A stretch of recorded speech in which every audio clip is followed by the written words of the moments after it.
महाकाय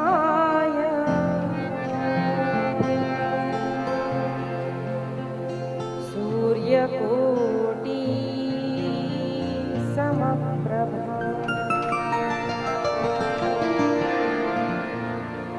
निर्विघ्नं कुरु मे देव सर्वकार्येषु सर्वदा। पद्म पुराणांतर्गत श्लोक वर्णन करता है श्रीमद् भागवतम और श्रीमद् भगवत गीता। संत वर्णन करते हैं भगवतः अयम भागवतम, भगवान ही भागवत है, भागवत ही भगवान है। भगवान की वाणी है श्रीमद् भागवत, लेकिन इतनी महिमा श्रीमद् भागवत की है। लेकिन बताइए, क्या कोई सत्पुरुष, कोई विवेकी पुरुष अपनी स्वयं की स्तुति क्या अपनी वाणी से करता है? अरे मैं नहीं करता। कोई करता भी होगा ना, मुझे ऐसा कहते हैं, मुझे वैसा, मैं ऐसा हूं, तो अच्छा नहीं लगता। सत्पुरुषों का वो गुण नहीं है कि वे अपने मुख से अपनी गुणों की, अपनी महिमा का वर्णन करें। इसीलिए भागवत में भी भागवत की महिमा का वर्णन नहीं आया। स्कंद पुराणांतर्गत, पद्म पुराणांतर्गत श्रीमद् भागवत की महिमा का वर्णन किया गया है।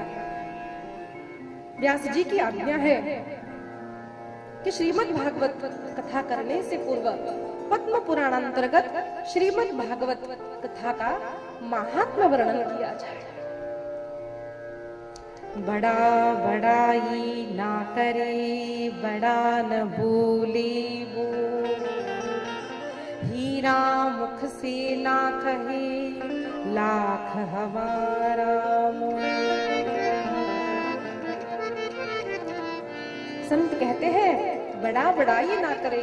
अरे सच्चा बड़ा होता है तो वो अपनी बड़ाई अपने मुख से नहीं करता। जैसे कि हीरा, क्या हीरा कभी कहता है कि भाई मैं तो इतना अनमोल हूँ, मेरी इतनी कीमत है, कहता है? नहीं। अरे वो तो जौहर ही है जो हीरो को देखकर हीरे की परख करता है, ये इतने मोल का है, ये इतने मोल का है। वैसे ही श्रीमद् भागवत की पद्म पुराणांतर्गत महात्म्य वर्णन हम श्रवण करते हैं। आरंभ किया है प्रथम श्लोक में ही भगवान क्या है इसका वर्णन करते हुए व्यास जी वर्णन करते हैं। सच्चिदानंद रूपाय विश्वोत्पत्त्यादि हेतवे तापत्रय विनाशाय श्रीकृष्णाय वयं नमः।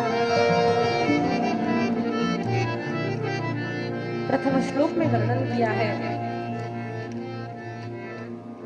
भगवान क्या है, भगवान का परिचय दिया है। स्वरूप परिचय, कार्य परिचय, स्वभाव परिचय। भगवान कौन है, भगवान कैसे है, वर्णन करते हैं। भगवान सच्चिदानंद स्वरूप है, भगवान सत स्वरूप है। सत का अर्थ क्या है? सत्य यानी जो पहले था, आज भी है और कल भी रहेगा। जो सर्वत्र विद्यमान है, सदैव विद्यमान है, उसको सत्य कहते हैं। भगवान का आदि नहीं है, भगवान का अंत नहीं है। भगवान कब प्रकटे, कहां से प्रकटे, कोई नहीं जानता। ये तो भगवान की लीला है। ये भगवान लीला करते हैं कि छोटे बाल कृष्ण के स्वरूप में गोकुल में अथवा मथुरा में मेरा जन्म हुआ, अयोध्या में राम जी के रूप में मैं प्रकट हुआ। ये तो भगवान की लीला है। लेकिन सर्वशक्तिमान भगवान कब प्रकट हुए यह कोई नहीं कह सकता। स्वामी विवेकानंद कहते हैं वेयर साइंस एंड्स,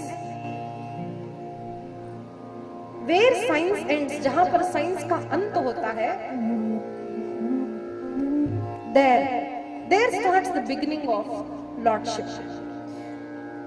स्पिरिचुअलिटी।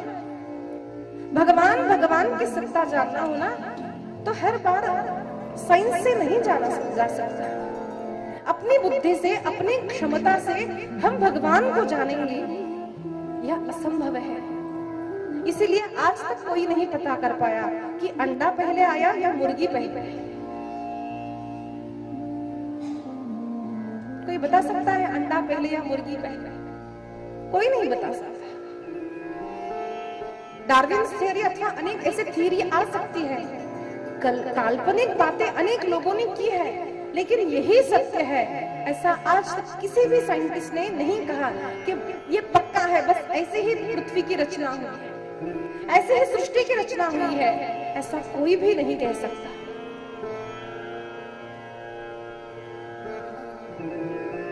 ऐसे सत स्वरूप भगवान, ऐसे चित्त स्वरूप, ज्ञान स्वरूप भगवान है।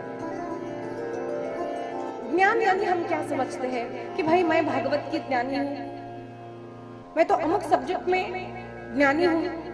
हमारा ज्ञान कैसा होता है? स्कूल में अ आ इ ई ABCD पढ़ करके, वाक्य रचना सीख करके, कुछ परीक्षाएं दे करके, कुछ डिग्री हासिल करके हम कहते हैं हम अमुक विषय में पारंगत है, पंडित है, हम अमुक विषय के ज्ञानी हैं।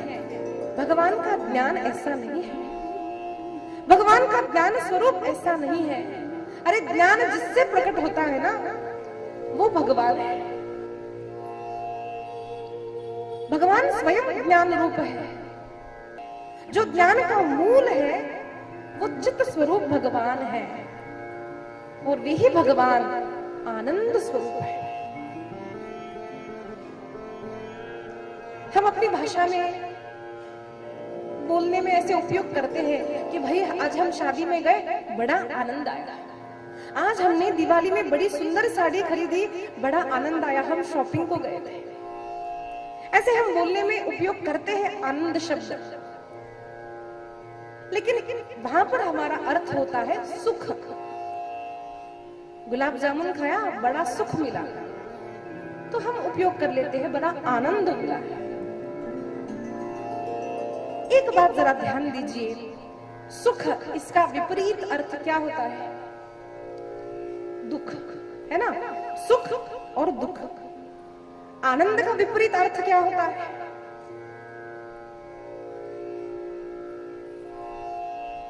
आनंद का कोई विपरीत अर्थ नहीं होता, क्योंकि सुख के बाद दुख, दुख के बाद सुख, सुख के बाद दुख, ये चलता ही रहता है।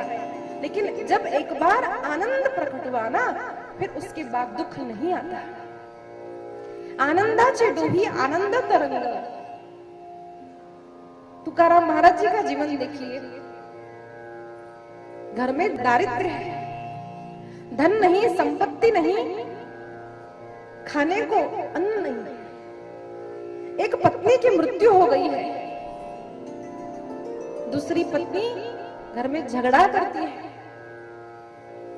हम जैसा कोई होता ना तो झट से कहता, भाई मैं तो डिप्रेशन में चला गया, क्या बताऊं घर की स्थिति कैसी है।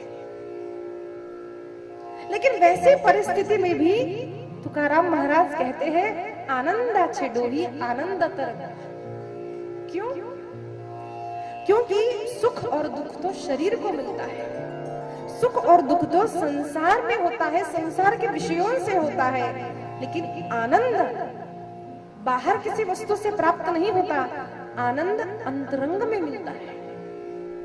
आनंद आत्मा और परमात्मा के मिलन से प्रकट होने वाला जो भाव है ना, उसको आनंद कहते हैं।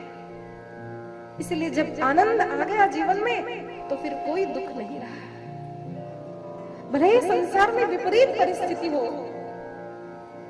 लेकिन अंदर से ज्ञान प्रकट हुआ है, आनंद रूपी परमात्मा का प्राकट्य हुआ। अब बाहर का दुख इस शरीर को छू नहीं सकता, इस मन को छू नहीं सकता। ऐसे आनंद आनंद आनंद स्वरूप, यानी इंग्लिश में हम कहते हैं इटर्नल हैप्पीनेस। आनंद का कई सारे ऐसे संस्कृत शब्द हैं जिनका ठीक से अर्थ हम अन्य भाषा में नहीं कर सकते, खासकर इंग्लिश में तो कर ही नहीं सकते। हैप्पीनेस, सुख, अनंत सुख, इटर्नल हैप्पीनेस इज आनंद। यानी जिस सुख में आनंद दुख की कोई बात न हो, उस अनंत सुख को ही आनंद कहा जाता है। और वो सुख केवल भगवान की सन्निधि में, भगवत भक्तों की सन्निधि में प्राप्त होता है। सच्चिदानंद रूपाय, कैसे है भगवान? सच्चित आनंद स्वरूप है। कोई कहते भगवान कौन है? अनेक लोगों के लिए तो भगवान कृष्ण ही भगवान है। कोई कहता है नहीं नहीं, राधे बिन कान्हा तो आधा, हम तो राधे को ही मानते हैं। कई लोग तो कहते हैं भाई हम तो वेंकटेश्वर भगवान को, गोविंदा गोविंदा। कोई कहता है नहीं नहीं, अरे भगवान तो भगवान महादेव है। कोई कहते हैं हम देवी को मानते हैं। यहाँ पर किसी का नाम नहीं लिया। ये सारी जो हमने बात कही, सत्य चित्त आनंद, ये सारी गुण जिसमें घटित होते हैं ना, उसको भगवान कहते हैं। उसके रूप अनुसार हम तो भगवान को नाम देते हैं, शिव शंकर भवानी राधा कन्हैया आदि, लेकिन भगवान केवल उतने नहीं है, भगवान अनंत है। अच्छा भाई, हमने भगवान के रूप को तो जान लिया, अब बताइए भगवान करते क्या है ना? हम क्यों भगवान को माने? हम भगवान की पूजा क्यों करें? अब यहाँ हमारे मन की बात आती है। अगर कोई फायदा न हो तो हम मंदिर भी नहीं जाते। पहले पूछते हैं कि भाई मन्नत कौन सी मंदिर में पूरी होती है, उस मंदिर में ज्यादा लोग जाते हैं। अगर मन्नत पूरी न करने वाला भगवान हो तो भाई दूर से ही नमस्कार है।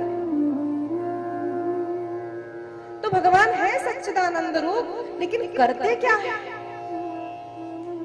तापत्रय विनाशाय,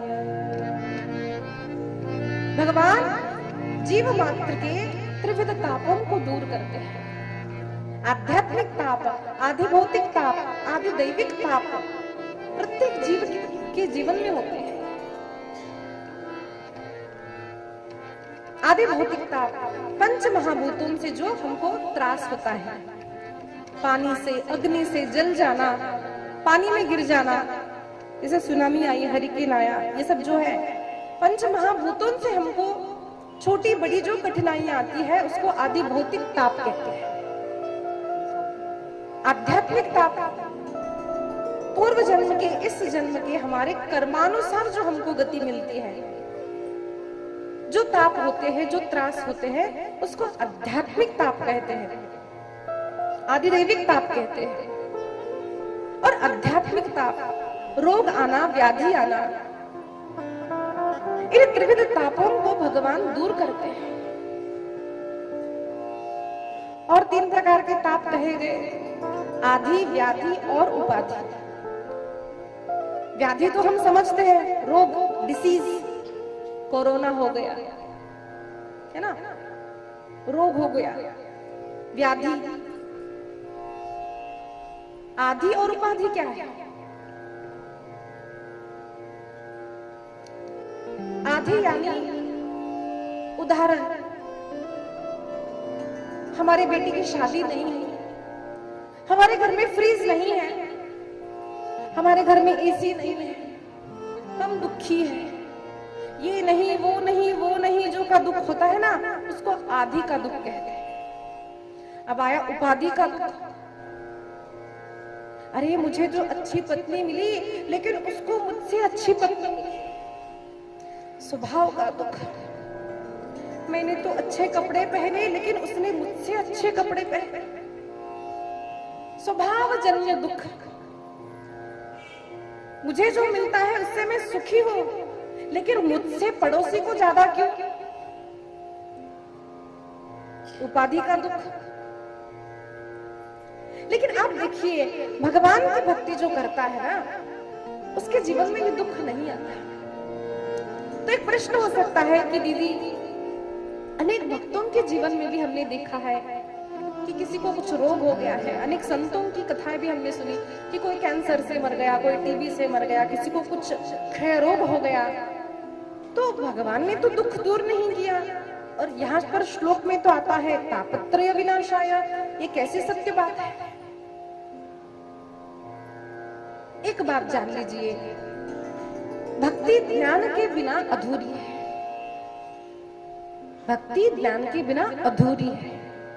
भगवान का पूजन करना, भगवान को चंदन फूल आदि अर्पण करना, ये केवल साधारण भक्ति का अंग है। भक्ति यानी क्या है? संत श्री डोंगरे जी महाराज वर्णन करते हैं, जो भगवान से अभिन्न नहीं रह सकता, जिसका अत्यंत विश्वास भगवान पर है, भगवान की कृपा पर है ना, उसको भक्ति कहते हैं। कोई बात नहीं, मुझे कुछ धन की प्राप्ति नहीं हुई, कोई बात नहीं, अरे मुझे तो और दुर्गति प्राप्त होनी चाहिए थी, मैं इतना पापी हूँ, लेकिन भगवान ने कृपा करके मुझे कम से कम इतना तो दिया है।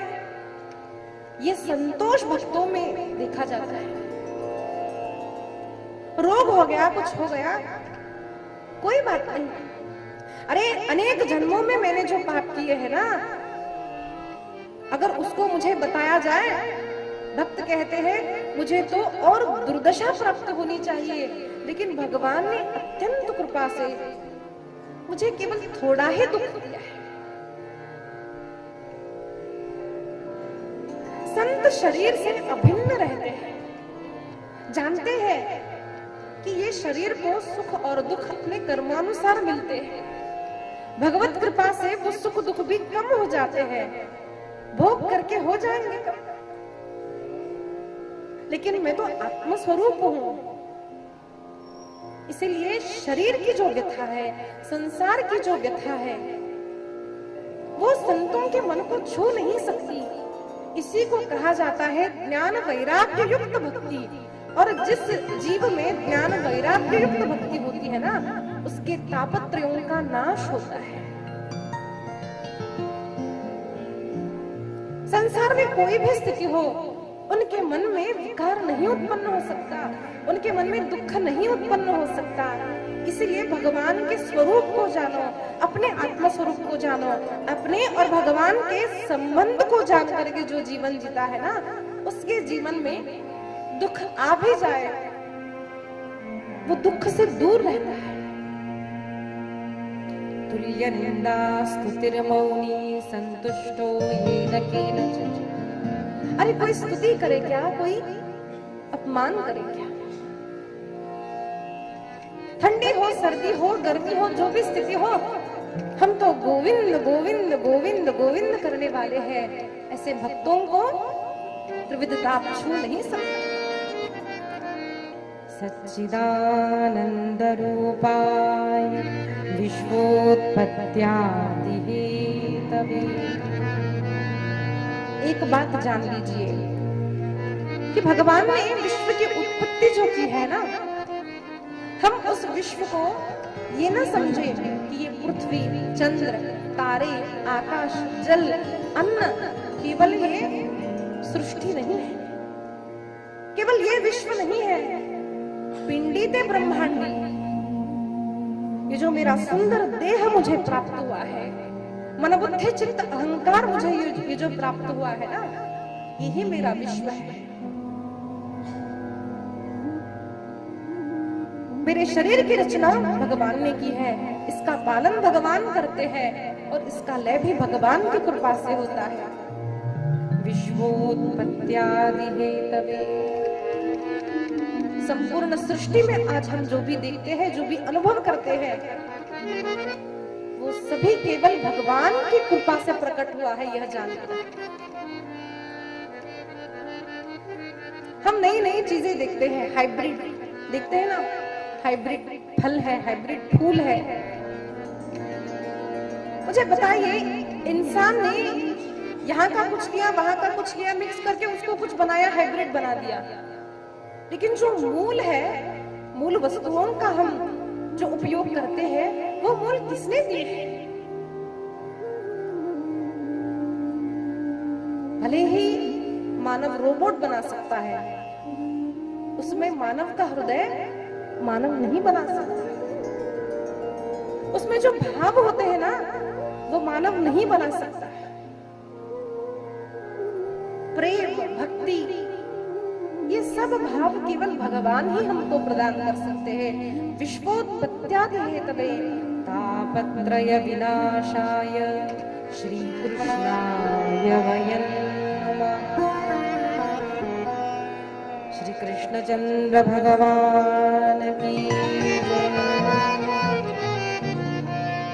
यहाँ व्यास जी ने श्री राधे सहित भगवान कृष्ण को प्रणाम किया। हम अपने इष्ट को यहाँ प्रणाम कर सकते हैं।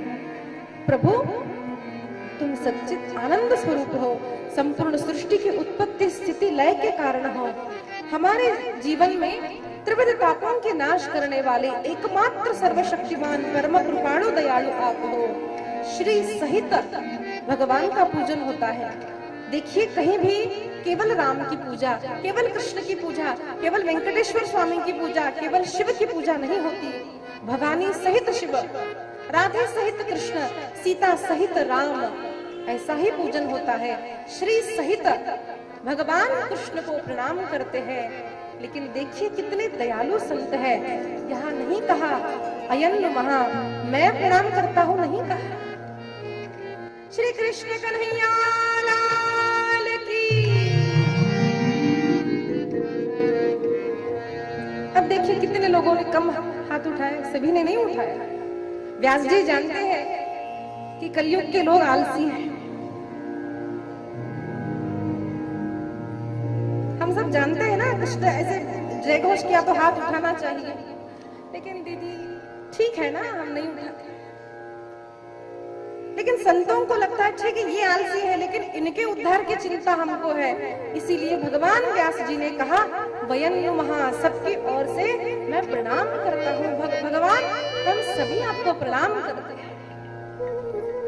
ऐसे दयालु संतों की संगति जब प्राप्त होती है ना, तो हमारा उद्धार होता है। सभी एक बार जोर से जय घोष करें, कृष्ण कन्हैया लाल की। संत श्री डोंगरी जी महाराज कहते हैं कि कथा में नाम संकीर्तन करने से अगर लज्जा आ रही हो, भगवान का जय घोष करने से लज्जा आ रही हो ना, तो समझ लेना मेरा पाप बहुत भारी है। लोगों को लगता है हमारा पाप दिखता नहीं, पाप दिखता नहीं, ये सब ना झूठी बातें हैं। महाभारत का एक प्रसंग आता है। भीम कहते हैं भगवान, ये जो ग्रंथों में कही जाती है ना, थोड़ा अतिशय हमको लगता है। अरे गंगा स्नान करने जाए तो 10,000 लोग हमको रोकते हैं, पापी को 10,000 लोग रोकते हैं, ऐसा कहते हैं। ऐसा थोड़ी सत्य है। तो भगवान ने कहा ठीक है, तुम जरा आज गंगा स्नान करके दो। अरे मैं भी देखता हूँ मुझे कौन रोकता है। अपनी गदा लेकर अत्यंत बलवान भीम, 10,000 हाथियों का जिसमें बल है, वो भीम आज गंगा किनारे पर आया। भोर भई है, सुबह का समय है। देख रहा है, अरे यहाँ तो कोई नहीं है। सुबह का मध्याह्न हुआ, मध्याह्न की संध्या हुई, रात्रि हुई, और उसने आकर कहा भगवान, अरे ये तो एकदम झूठी बात है। मैं वहां पर नहाने गया तो मुझे किसी ने नहीं रोका। भगवान ने कहा अच्छा, तो तुम नहाए? नहीं, मैं तो केवल देखने गया था। भगवान ने कहा देखो, इतने बलवान हो, तुमको जिस अहंकार ने रोका है ना, जिसने रोका है ना, वही 10,000 लोग। कथा में भी हम आए, अगर पाप हो तो हमको सुनने नहीं देते। वो पाप हमारी बुद्धि में प्रवेश करके निद्रा आ जाती है, आलस आ जाता है, प्रमाद आ जाता है। यहाँ वहां देखते हैं, अरे ये तो कोई नया व्यक्ति लगता है, शालीबंडा का तो नहीं लगता। लातूर से आए हो, साड़ी तो अच्छी, आज तो भोजन में ये बना था। अब यहाँ की बातें वहां की बातें सब होगी, लेकिन कथा तो नहीं सुनी। लेकिन हम घर जाकर कहते हैं हम तो भाई आज कथा में गए थे, कथा सुनी नहीं, भले हम बोलते ना हो लेकिन कथा सुनी नहीं। रोकता कौन है? हमारा पाप हमको रोकता है। इसलिए सावधान होकर के सुनना चाहिए। इसीलिए प्रयत्न पूर्वक देखिए, अगर हमारे भाग्य में हो ना 10 लाख रुपए इनको मिलेगा, 1 लाख मिलेगा तो मिल जाएगा। आपके भाग्य का कोई नहीं खाता है, लेकिन सत्संग बिना प्रयत्न के नहीं मिलता है। प्रयत्न करने से ही सत्संग की प्राप्ति होती है, प्रयत्न करने से ही भगवान की भक्ति की प्राप्ति होती है। हम तुकाराम महाराज जी के वंशज है, हम राघवेंद्र स्वामी जी के वंशज है, तो हमको भक्ति नहीं मिलती। भले उनका नाम हमको मिल जाए, भक्ति नहीं मिलती। भक्ति हर व्यक्ति को स्वयं करनी पड़ती है। इसलिए प्रयत्न पूर्वक जयघोष करते समय अपने हाथ उठाए, अपने मुख से उच्चारण करे, अपने इन नेत्रों से भगवान का दर्शन करे, अपने इन कानों से प्रयत्न पूर्वक कथा सुने।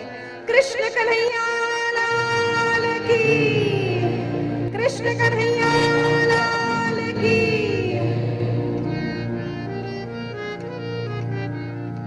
श्रीमद् पद्म पुराणांतर्गत महात्म्य का वर्णन होता है। हर पुराण के आरंभ में नैमिषारण्य का वर्णन आता है। भारत देश में अनेक अरण्य है, अम्बुदारण्य, चंपकारण्य, पद्मारण्य। अनेक अरण्यों में से एक अरण्य जिसका अतिशय महात्म्य है वो है नैमिषारण्य। अनेक साधु, अनेक संत एक बार ब्रह्मा जी के पास गए, कहा ब्रह्मा जी हमें अनंत काल तक सत्संग करने की इच्छा है, हमें कोई स्थान बताए।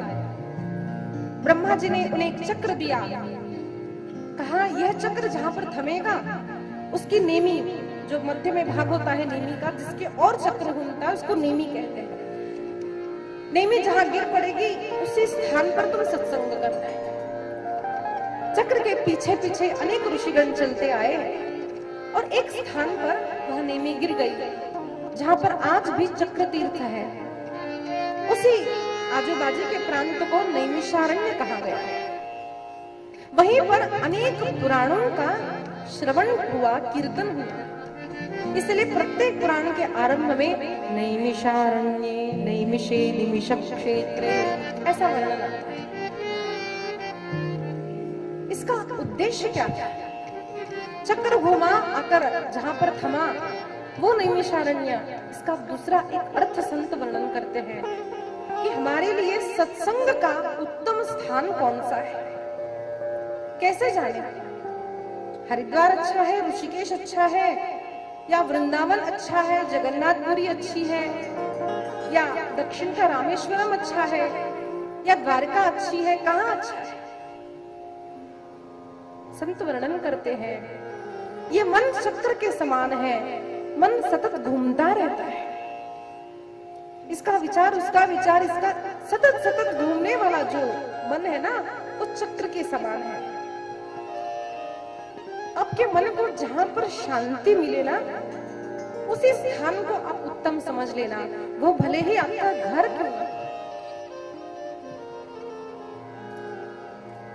जहां पर मन को शांति मिलती है हम वही सत्संग कर सकते हैं। अगर मन शांत नहीं, भले ऋषिकेश चले जाओ, भगवान साक्षात जगन्नाथ के सामने बैठ जाओ, अगर मन घूम रहा हो तो शरीर तो बैठा रहेगा, मन तो घूमता ही रहेगा। मन की नेमी गिरनी चाहिए। मन के जो अखंड विचार है वो जहां थम जाएंगे ना, वही स्थान हमारे लिए उत्तम माना गया है। नैमिषे निमिष क्षेत्रे नैमिषे सूतमासीनमभिवाद्य महामतिं कथामृतरसास्वाद कुशलशौनको ब्रवीत्। सूत जी महाराज को व्यास गद्दी पर विराजमान किया है। सहस्रों हजारों ऋषि एकत्रित हुए हैं। उनके प्रमुख शौनक जी महाराज खड़े होते हैं और प्रश्न करते हैं सूत जी की स्तुति करते हैं।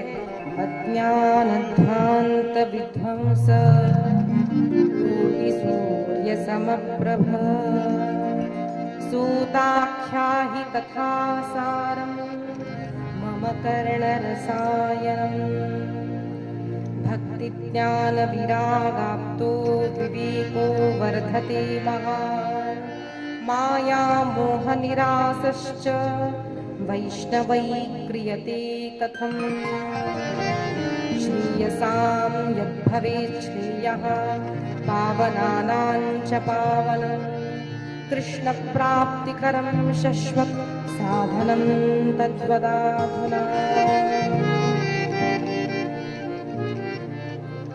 शौनक महाराज प्रश्न करते हैं, भगवान आप अज्ञान को दूर करने वाली कोटि सूर्यों के समान हो। महाराज हम अनेक वर्षों से अनेक शास्त्रों को श्रवण करते आ रहे हैं, लेकिन अब हमें अनेक शास्त्र नहीं, हमें अनेक शास्त्रों का सार आप सुनाइए। मानव मात्र का कल्याण करने वाला, कृष्ण प्राप्ति करम शाश्वत, भगवान कृष्ण की शाश्वत प्राप्ति कराने वाला ऐसा कोई साधन बताइए। ऐसा नहीं कि ये भी चलेगा, वो भी चलेगा, वो भी चलेगा, नहीं, एक साधन, शाश्वत पक्का साधन हमको बताइए। श्रेयसाम भवेत् श्रेयः, परम श्रेयस्कर ऐसा साधन हमको बताइए। महाराज चिंतामणिर्लोक सुखम सुरद्र श्लोक संपदम। महाराज चिंतामणि और कल्प वृक्ष तो कुछ ही वस्तुओं को दे सकता है, लेकिन सद्गुरुदेव की अगर कृपा हो जाए, वैकुंठम योगी दुर्लभम, योगियों को भी जो दुर्लभ है ना, वो स्थिति केवल सद्गुरु की कृपा से प्राप्त हो सकती है। एक बात जान लीजिए, भागवत ग्रंथ को हमने खरीदा, भगवत गीता को हमने खरीदा, पढ़ लिया, श्लोकों को कंठस्थ कर लिया, तो हमको ज्ञान हो गया। हम बोलने लगे, हम सुनने लगे तो हमको समझ में आया, ऐसा नहीं होता। ग्रंथ की प्राप्ति ग्रंथों तो पैसे से हो सकती है, लेकिन ग्रंथों में जो ज्ञान प्रदान किया है, जो भक्ति प्रदान की है ना, वो केवल सद्गुरु ही प्रदान कर सकते हैं। शब्द आने से भगवान की प्राप्ति नहीं होती है, भाव की प्राप्ति होने से भगवान की प्राप्ति होती है, और वह भाव केवल भगवान की कृपा से हमको प्राप्त होता है।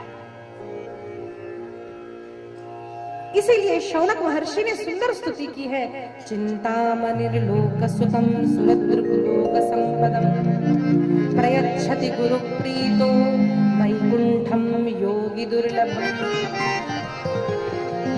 हे शौनक महाराज, हे सूत जी महाराज, अगर आप कृपा करते हैं तभी हमको, योगियों को भी जो दुर्लभ है, ऐसी स्थिति हमको प्राप्त हो। भगवान हम पर कृपा करे और हमको ऐसा साधन बताए जिससे हमें भगवान की प्राप्ति हो सकती है। और सूत जी महाराज अत्यंत प्रसन्न होते हैं, उनकी स्तुति करते हैं। वाह, कितना सुंदर प्रश्न आपने किया है। एक बात देखिए, हर ग्रंथ में प्रश्न है और उत्तर है। हर ग्रंथ में there are questions and there are answers। उनको जब एकत्रित किया वही ग्रंथ हुए हैं। मत्स्य पुराण में भगवान ने राजन को जो ज्ञान दिया, राजा ने प्रश्न पूछे, सत्यव्रत राजा ने, और भगवान ने उत्तर दिए, उसी का संकलन करके उसको मत्स्य पुराण कहा गया। भागवत में भी ऐसा ही है, इसीलिए प्रश्नों का बड़ा महत्व होता है।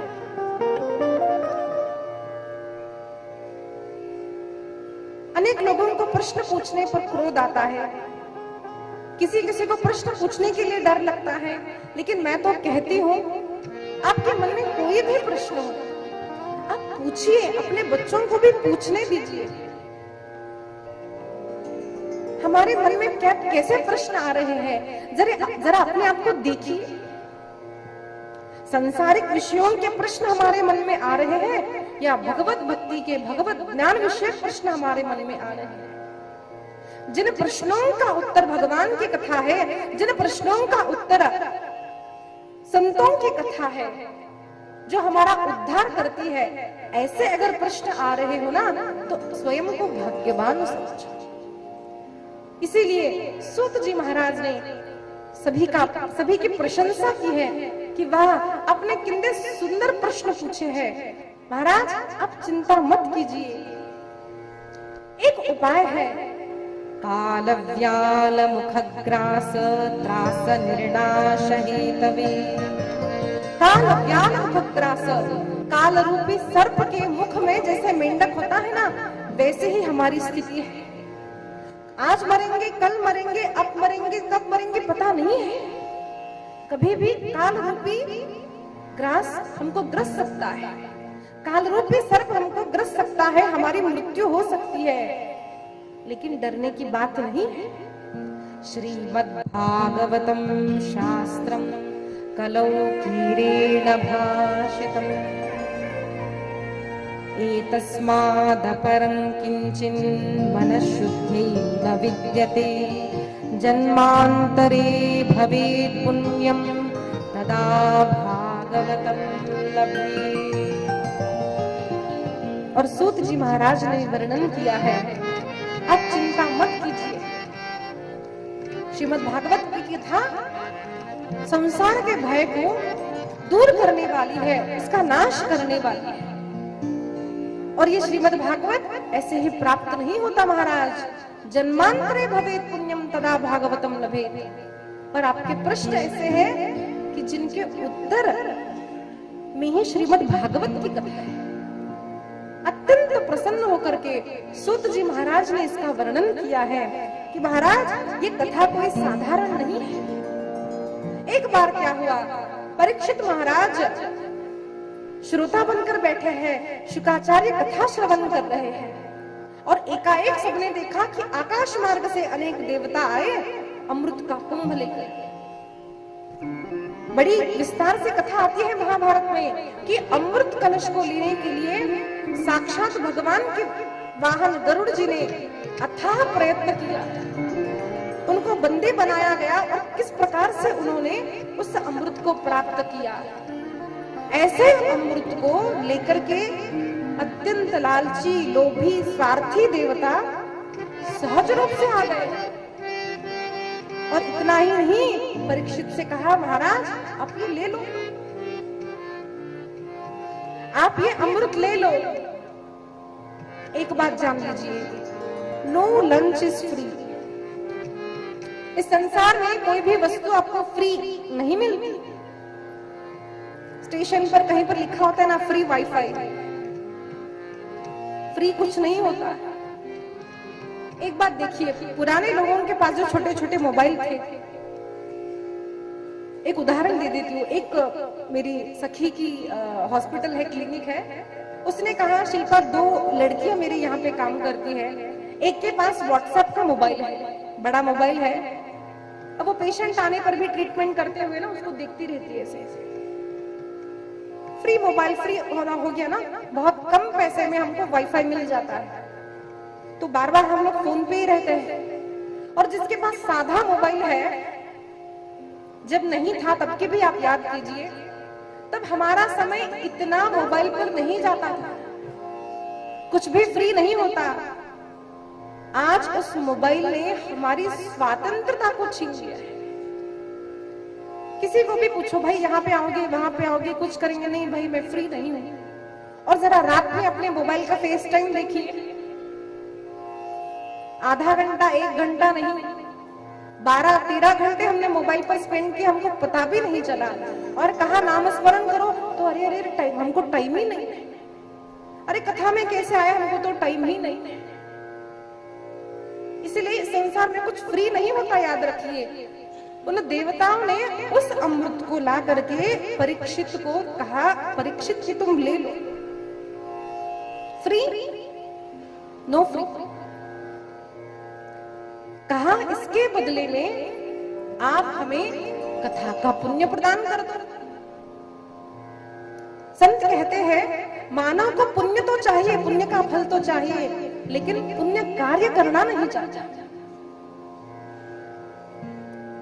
पुण्य फलम इच्छन्ति पुण्यम न कुर्वन्ति मानवाः। पुण्य का फल तो चाहता है, लेकिन धार्मिक कार्य, पुण्य कार्य, दान दक्षिणा, कथा श्रवण, ये सब करने को हमें समय नहीं। कहा अमृत ले लो और हमें कथा दे दो। देखने की बात है, परीक्षित को पुनः नवीन जन्म मिल सकता था। परीक्षित 7 दिनों में मरने वाला था, लेकिन परीक्षित ने क्या किया?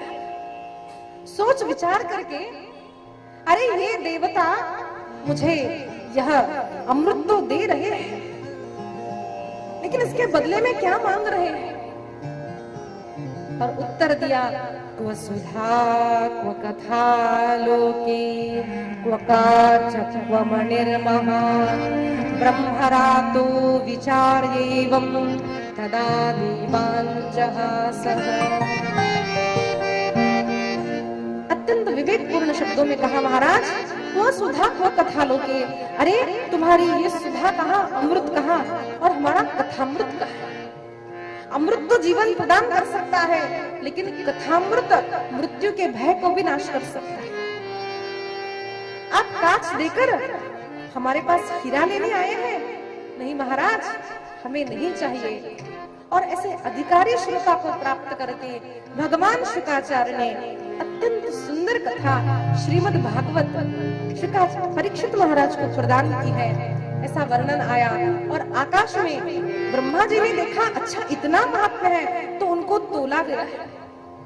दान धर्म तप योग यज्ञ आदि सारे एक इसमें रखे और दूसरे पारणे में रखा श्रीमद् भागवत, और देखा श्रीमद् भागवत तो सारे साधनों से भागी और श्रीमद् भागवत का जय घोष किया।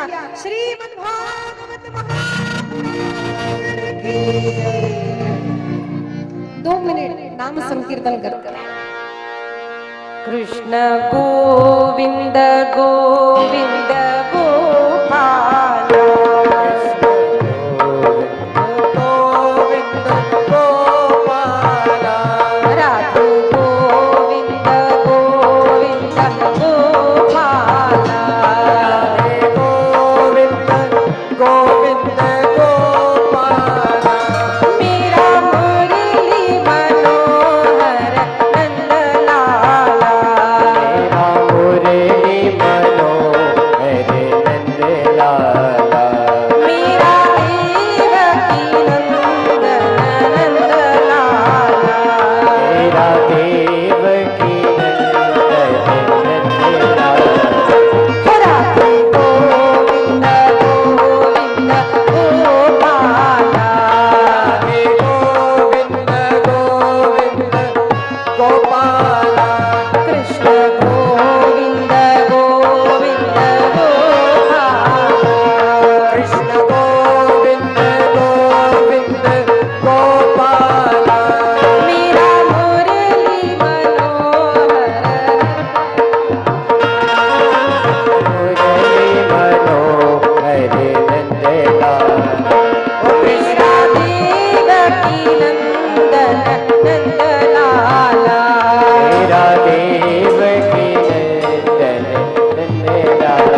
शिवममलं ज्ञानं परं गीयते यत्र ज्ञानविरागभक्तिसहितं नैष्कर्म्यमाविष्कृतं तच्छृण्वन् प्रपठन् विचारणपरो भक्त्या